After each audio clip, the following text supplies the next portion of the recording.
কুলতলিতে তৃণমূল কর্মীর ওপর হামলা, বাঁচাতে গিয়ে আক্রান্ত হলো তৃণমূল কর্মীর মেয়ে। দুজনকে ব্যাপক মারধরের অভিযোগ। কুলতলিতে তৃণমূল কর্মীর ওপর হামলা, বাঁচাতে গিয়ে আক্রান্ত তৃণমূল কর্মীর মেয়ে। দুজনকে ব্যাপক মারধরের অভিযোগ। কি ঘটনা? অর্পণ মণ্ডল আমাদের সঙ্গে রয়েছে। অর্পণ, তৃণমূল কর্মীর ওপর কারা হামলা চালায়, কি অভিযোগ করছে? দেখো, তৃণমূল কংগ্রেসের পক্ষ থেকে অভিযোগ করা হয়েছে এই ঘটনা বিজেপি আশ্রিত দুষ্কৃতীরা করেছেন। বাড়ির সামনে গিয়ে মমতা বন্দ্যোপাধ্যায় এবং তৃণমূল কংগ্রেসের নামে অকথ্য ভাষায় গালিগালাজ করে বিজেপি কর্মী সমর্থকরা, এবং সেখানেই প্রতিবাদ করেন এই তৃণমূল মহিলা কর্মী। এবং তিনি যখন প্রতিবাদ করেছেন, সঙ্গে সঙ্গে তার বাড়ির মধ্যে গিয়ে তাকে বেধড়ক মারধর করা হয়েছে।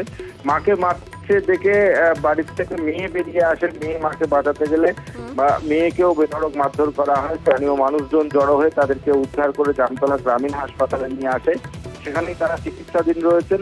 এবং তৃণমূল কংগ্রেসের পক্ষ থেকে জানানো হচ্ছে যে নির্বাচনের পর থেকেই দেখা যাচ্ছে বিভিন্ন জায়গায় বিভিন্নভাবে তৃণমূল কংগ্রেস কর্মীদের উপরে হামলা করছে বিজেপি, এবং এই ঘটনায় তারা কুলতলি থানায় লিখিত অভিযোগ দায়ের করেছে।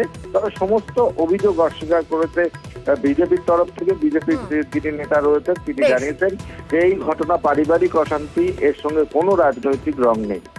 ধন্যবাদ। গালাগালি করছে বলেছি বলে মারধর করে বিজেপিরা।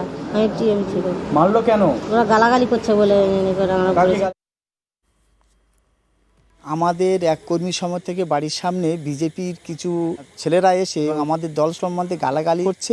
এক মহিলা প্রতিবাদ করাতেই তার বাড়ির মধ্যে ঢুকে যায়। সে পালিয়ে বাড়ির মধ্যে যায়, সেখানে গিয়ে তাকে মারধর করে।